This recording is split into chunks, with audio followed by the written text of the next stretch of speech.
Amigos, alunos e parceiros, de volta para a quarta parte da nossa aula do sábado pela manhã, disciplina de Gestão Aplicada 2, professor Eric Brasil, pelo CEPEP. Estamos aqui com as turmas Eletrotécnica 18 e Mecânica 10 do Paracuru, e também algumas outras turmas e alunos que vêm recuperar essa disciplina. E no bloco anterior, nós falávamos da importância da gestão aplicada, no caso, a gestão aplicada 2, dando um foco aí à administração científica, ao estudo de tempos e movimentos, no ambiente que pode, obviamente, ser observado o planejamento, o controle, a manutenção e outras práticas, mas como melhorar essas práticas, como trazer o the best way, como fazer, de fato, a empresa e o trabalhador a terem uma performance mais elevada, a terem mais rendimento. Como estabelecer uma relação de ganha-ganha? Porque, tradicionalmente, o ser humano, infelizmente, só pensa nele. O trabalhador só quer saber de ganhar. O patrão também só quer saber de lucrar. E aí eles acabam brigando. E, a partir disso, há um conflito de interesse muito grande. A empresa que era para caminhar numa direção só acaba ficando dividida. E um dos primeiros estudiosos a levar isso a sério e procurar conciliar bem esses interesses foi o chamado Taylor, Frederick Taylor. Daí ele ganhou o nome de pai da administração moderna. Taylor era administrador e engenheiro ao mesmo tempo. Ele conhecia o interesse dos patrões e dos empregados. Ele era administrador, mas ele também ia para o chão de fábrica, conhecia a tarefa, a execução de tudo. Por isso ele poderia cobrar, ele poderia acompanhar, ele poderia avaliar, ele podia saber se estava sendo enganado ou não. Muitos administradores não querem ir para o chão de fábrica, conhecer as tarefas, conhecer os operários, conhecer a parte da execução propriamente dita, mas Taylor fazia esse trabalho. E ele fez o seu trabalho de maneira tão assertiva que ele passou a ter muitos seguidores. Muitos engenheiros se aproximaram dele. E alguns empresários famosos, como o próprio Ford, o Henry Ford, se tornou discípulo dele. Taylor fez algo que faz falta até mesmo para os dias de hoje em muitas empresas. Foi por conta, em parte, desse trabalho que ele desenvolveu que os Estados Unidos da América hoje são uma grande e desenvolvida nação, apesar de terem problemas. Mas observem como os Estados Unidos, do ponto de vista da eficiência, são diferentes do Brasil. Porque uma vez eu disse, numa disciplina passada de Gestão Aplicada 1, para quem me assistiu, que o irmão gêmeo, o gêmeo siamês do Brasil eram os Estados Unidos. E realmente é um país muito parecido com o Brasil em muitos aspectos. Tamanho, né? Tamanho geográfico. São dois países continentais, Estados Unidos e Brasil. A idade deles, né? São dois países jovens. Tanto Estados Unidos como o Brasil têm aproximadamente 500 anos, 500 e poucos anos. São países jovens. Em população, o Brasil é um país com milhões de habitantes, Estados Unidos também, né? Estados Unidos tem mais gente, mas são milhões de habitantes. A própria subdivisão, não é, em estados, lá nos Estados Unidos, já o nome diz, né? Estados Unidos, eles têm 50 estados. E aqui no Brasil nós temos 26 estados e o Distrito Federal. São 27 unidades da federação, mas nós fazemos essa subdivisão também, estados, regiões. Eles também fazem, né? Aqui a gente chama de região norte, região nordeste, centro-oeste, região sul, região sudeste. Lá eles também chamam, tem o meio-oeste americano, enfim, tem as regiões. E eles foram colonizados por europeus, no caso, imigrantes ingleses, irlandeses. Nós também fomos colonizados por europeus, né? Os portugueses também vieram para cá, os holandeses, os franceses. Eles tiveram uma população nativa, que a gente chama erradamente de índios. Aqui no Brasil também. Lá eles tinham os povos Hopi, os povos Apache, né? Ou chamado Pele Vermelho. E aqui nós tínhamos os povos considerados da cultura indígena, não é? Povos originais dessas terras. Lá eles tiveram o fantasma da escravidão. Infelizmente, eles também foram buscar escravos no continente africano e colocaram essas pessoas para trabalhar de maneira forçada. Aqui no Brasil também fizemos isso. Lá eles conseguiram se unificar, apesar de ser um país gigante, com praticamente um só idioma. Nos Estados Unidos, quase todo mundo fala inglês. É claro que tem muita gente que fala espanhol, né? Sabemos disso, tem algumas regiões lá que falam outras línguas, mas quase todo mundo lá fala inglês. Isso é muito difícil para um país continental, quase todo mundo falar um idioma só. Aqui no Brasil, nós também temos essa coisa de quase todo mundo falar um único idioma, português. Isso é muito difícil acontecer num país gigante, mas acontece no Brasil também. Quase todo mundo no Brasil fala português. Claro que tem algumas pessoas no Brasil, principalmente no Sul, que falam alemão, falam italiano, e tem pessoas ainda ligadas a tribos indígenas e remanescentes, algumas comunidades quilombolas que falam outros idiomas e dialetos, né? Mas, em geral, quase todo mundo fala português. Então, são países parecidíssimos. A economia dos Estados Unidos é muito grande, do Brasil também. Os Estados Unidos fazem parte do G20, o Brasil também. Muita coisa parecida, mas o que é que tem de diferente? A eficiência, a administração, a gestão. E isso fica muito evidente quando eles estão diante de situações dramáticas e crises. Os Estados Unidos passam por crises? Passam. Os Estados Unidos foram atingidos pela Covid-19, pelo coronavírus? Foram. O Brasil também passa por crises. O Brasil também foi atingido pela Covid-19, pelo coronavírus. Morreu e está morrendo muita gente nos Estados Unidos, morreu e está morrendo muita gente no Brasil. Mas qual é a diferença fundamental? A diferença fundamental é que os Estados Unidos, mesmo sendo um país gigante, já conseguiram frear o avanço do vírus, já estão vacinando massivamente a sua população, e o presidente de lá já declarou que até julho, porque é um mês muito importante para eles, que é o dia lá da independência deles, 4 de julho, né? Quase todos os americanos estarão vacinados. Toda a população americana, toda a população estadunidense, ou quase toda a população adulta, estará vacinada.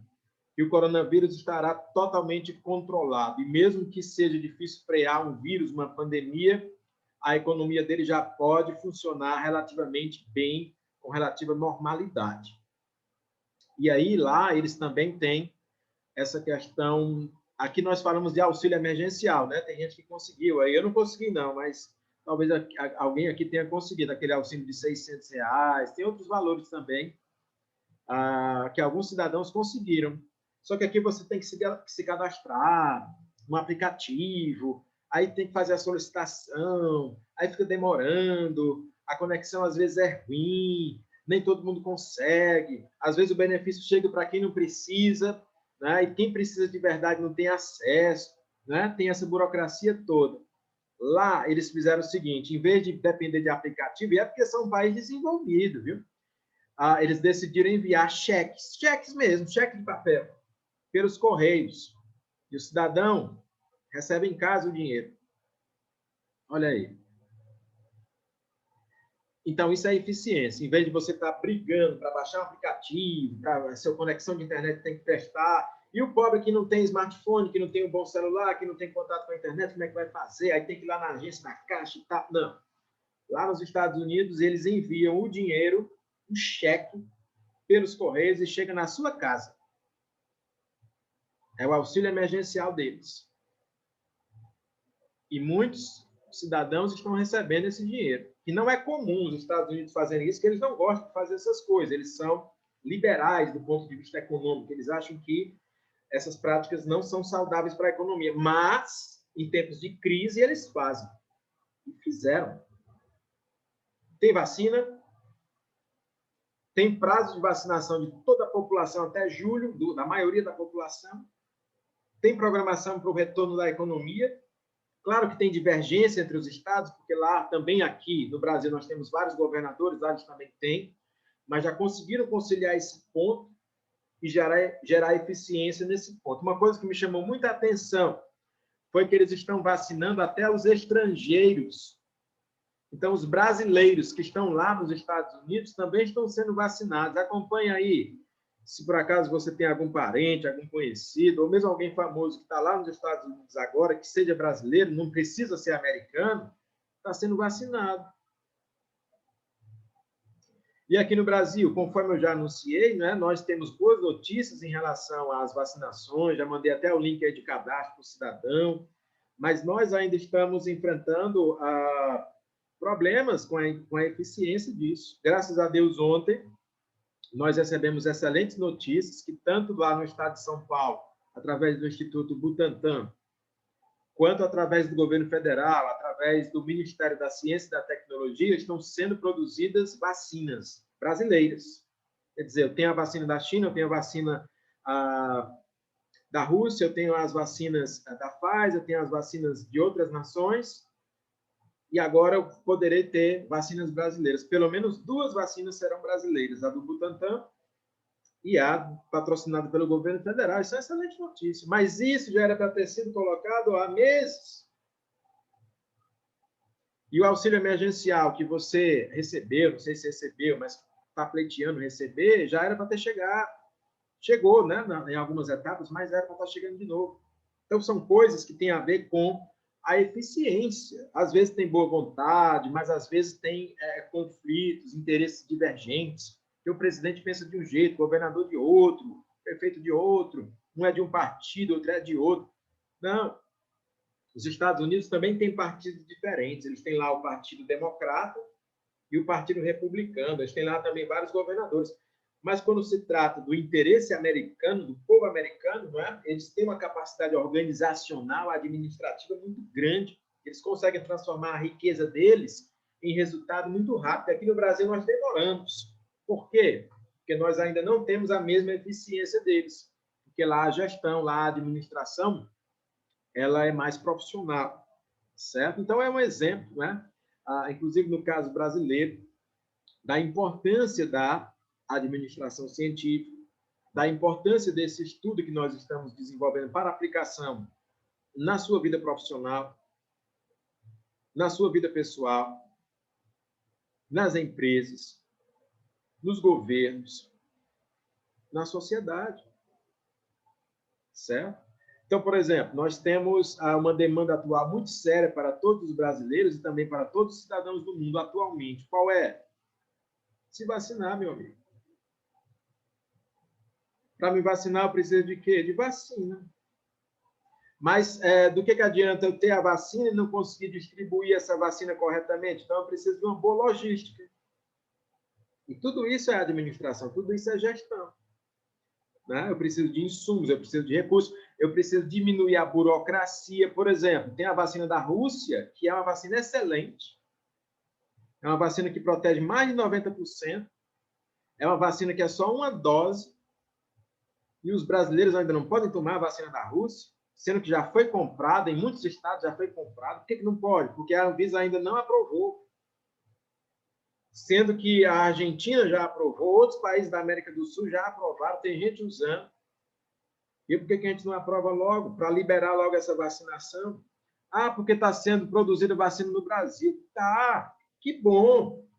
Mas a vacina que está sendo produzida no Brasil vai ficar pronta quando?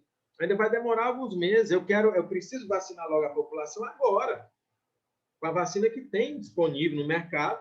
E quando a vacina brasileira ficar sendo pronta, eu continuo esse processo de vacinação, garantindo esse fluxo de vacinação. A gente já vê um avanço nisso, né?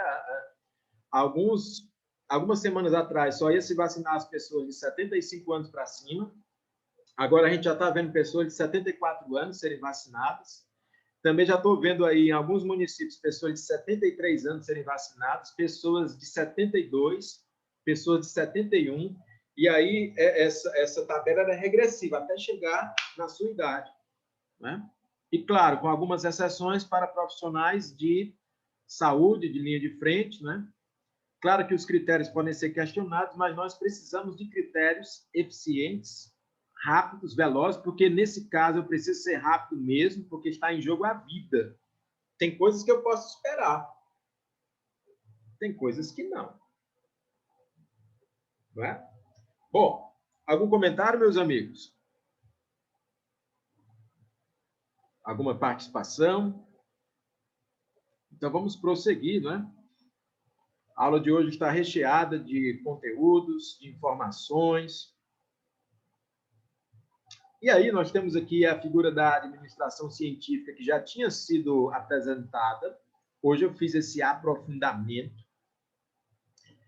E eu quero fazer uma pergunta aqui para ver se vocês estão com a memória boa, ou se estão estudando. Porque eu venho falando isso desde a gestão aplicada 1. Mesmo quem não fez gestão aplicada 1 comigo, mas que fez a 2, está fazendo a 2, final de semana passado eu voltei a falar de um tema que você já é para saber. Qual é esse tema, professor? Economia de escala. O que é economia de escala? Eu já respondi várias vezes, já perguntei isso várias vezes. Na disciplina passada eu falei, nessa estou falando de novo, porque é um assunto muito importante para o PCM também, para a gestão aplicada 2. Quem me responde rapidamente o que é economia de escala? E aí?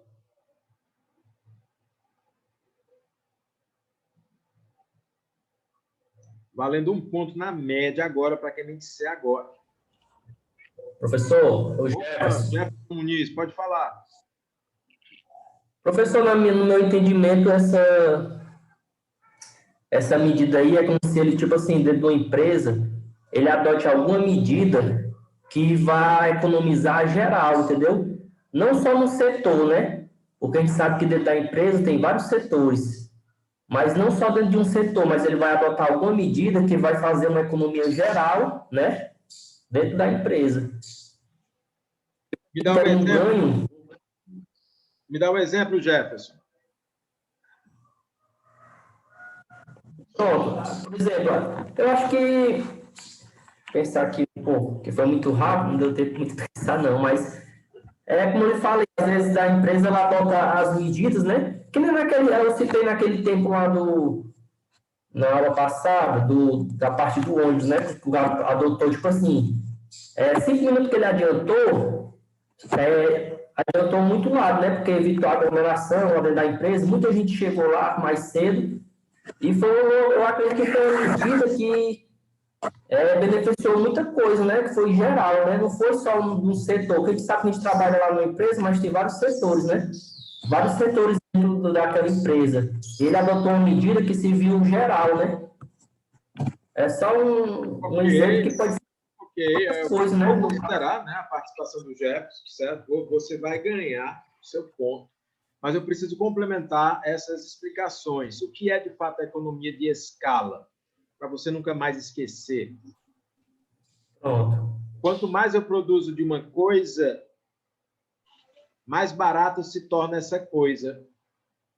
Por exemplo, vacina contra a Covid-19, o coronavírus. A vacina é cara? Ainda é cara? É. Professor, quando é que essa vacina vai se tornar barata? Quando eu produzir em grande quantidade.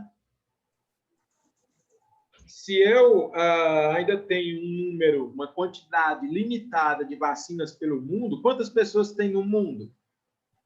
Entre 7 e 8 bilhões de pessoas. Vamos aqui colocar 7 bilhões e meio, quase 8 bilhões. Com B, bilhões, é muita gente. Professor, existe já 8 bilhões de doses no mundo? Não. Tem vacina no mundo todo para vacinar todo mundo? Não.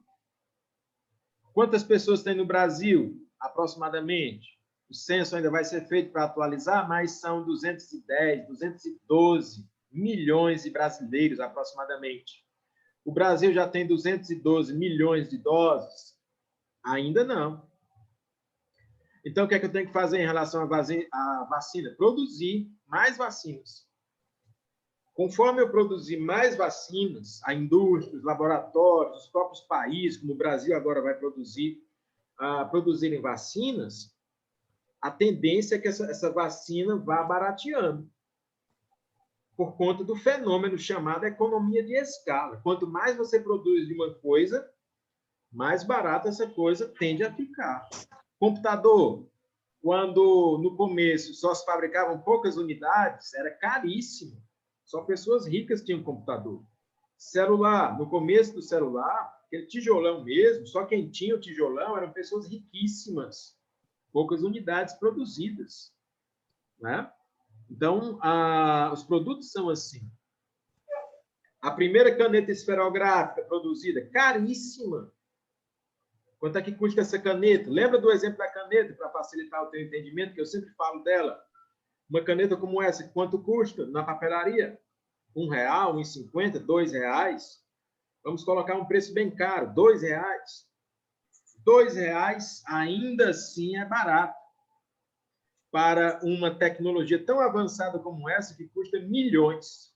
Produzir a matriz dessa caneta aqui é um processo tão complicado e tão caro que eu preciso desprender engenheiros, técnicos, indústria, um processo complexo de logística, de produção, de distribuição, caríssimo, milionário. Então, essa caneta, se a indústria toda fosse produzir só uma, essa caneta aqui que eu tenho na minha mão custaria R$5 milhões. Eu não tenho R$5 milhões para comprar uma caneta esferográfica como essa, tecnológica. Só tenho R$2 e consigo comprar. Por quê? Por causa do fenômeno chamado de quê? Economia de escala. Quanto mais você faz de uma coisa, mais barata essa coisa tende a ser. Tem gente escrevendo aqui no bate-papo. Outro exemplo, professor, quando o inverno não é o esperado, os agricultores têm pouca quantidade de safra e com menos quantia se torna mais caro. Pois é, aí a lei da oferta e da demanda. Eu fico, assim, né, admirado mesmo e gostei da participação aí do colega, tá certo? Quem falou foi o Alisson Freire, né? Também eu vou pontuar você aqui. E outros colegas Professor, falar. Só um momento, deixa eu concluir aqui, já te dou a palavra. Alisson Freire, ele disse, né? Quando tem uma boa estação chuvosa, eu tenho a produção de muito feijão, por exemplo, o feijão fica barato. E é bom, e tem qualidade, é um feijão saboroso. Só que quando a safra é ruim, quando eu tenho pouca chuva, o feijão é caro e não é tão bom, é pior. E eu sou capaz até de pagar mais por uma coisa pior. Aí é a questão da oferta e da demanda.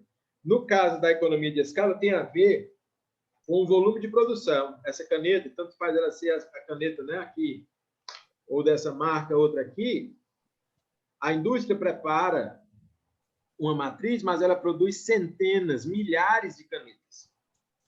Eu consigo baratear o custo de produção. Quem entendeu isso? Ford, Taylor, eles entendiam isso. A economia de escala.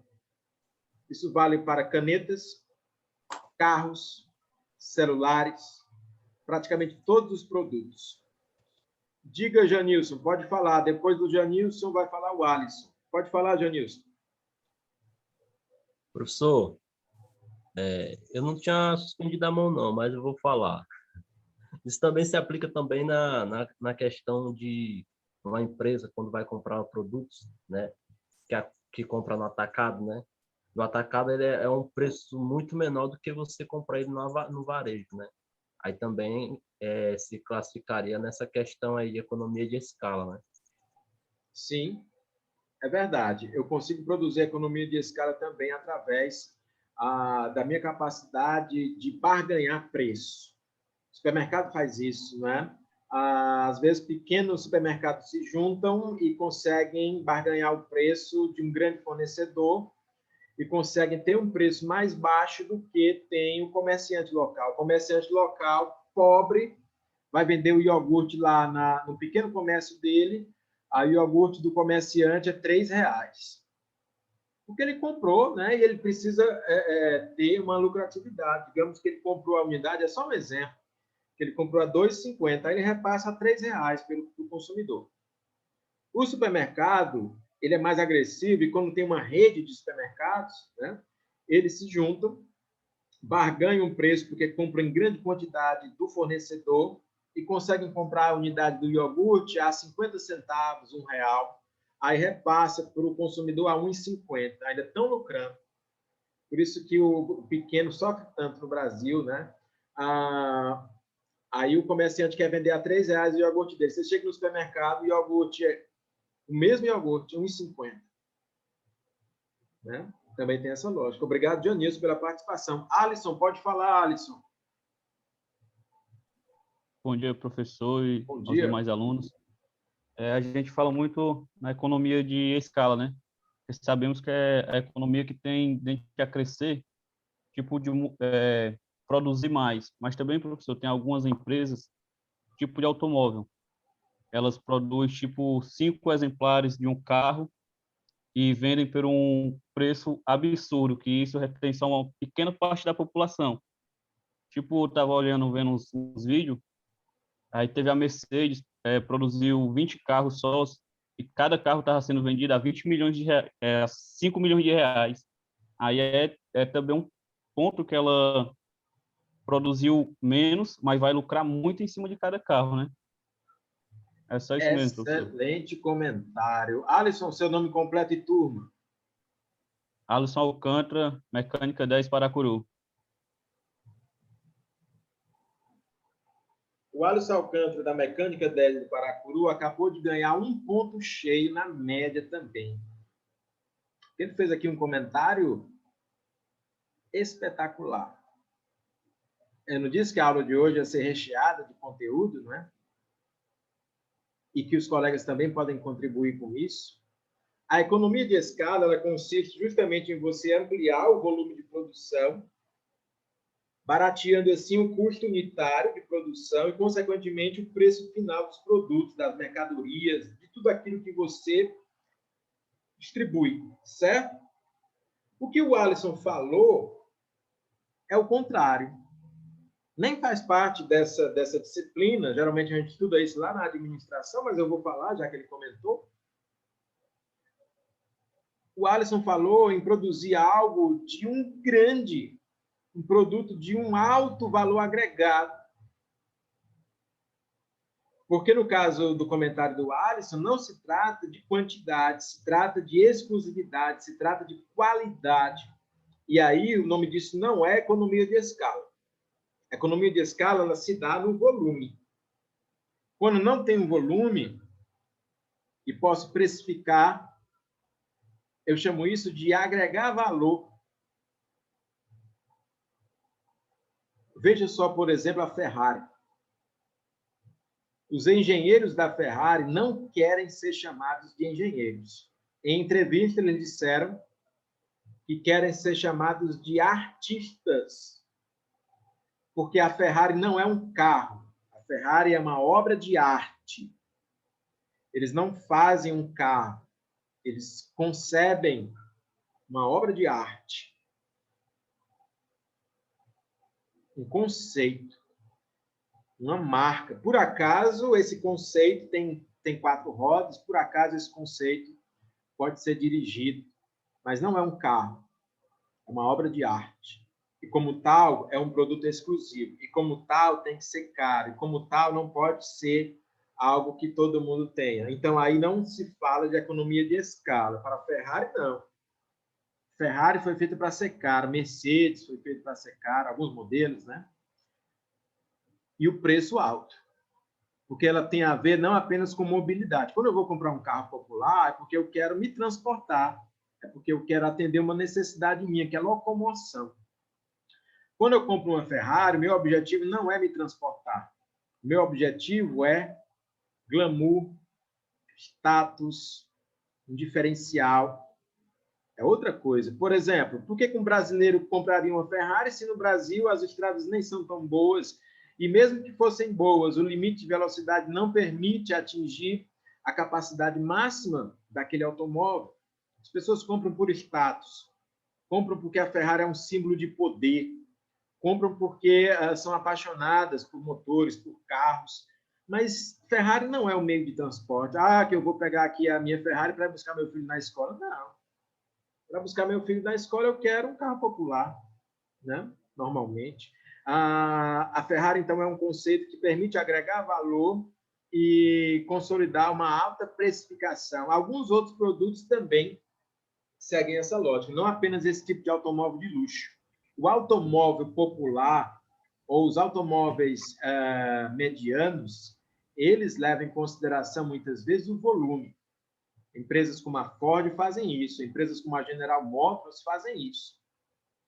Mas, quando eu tenho um item que é exclusivo, a lógica que eu devo seguir não é economia de escala, é uma lógica diferenciada. Isso vale para roupas de grife, isso vale para perfumes. Veja bem, tem alguns produtos que não gostam, algumas empresas e marcas, de baixar demais seus preços. Porque mesmo que eles viessem a lucrar, mesmo que viessem a vender, isso ia descaracterizar aquele tipo de produto. Então, eu vou te dar um exemplo de um produto que não pode baixar demais o preço, senão você não compra. Até pessoas pobres não compram. Tem pessoas pobres que gostam de comprar coisas caras. Vou te dar um exemplo. Perfume. Perfume. Vou aqui imaginar, estou aqui imaginando a marca mais barata de um bom perfume, de uma boa colônia, o Boticário. Quanto custa um perfume mais barato? Mais em conta aí no mercado? Alguém me diz? R$ 60, professor. R$60? Pronto, R$60. 60. 50, 60, o mais barato, né? O mais barato que se encontra na Boticário é R$80. R$80 atualmente. Vamos colocar aqui a média, R$70 o mais barato hoje. Talvez por conta da crise alguém tenha feito uma promoção e aí você encontra de 50. Mesmo assim, eles não vão baixar muito mais do que isso.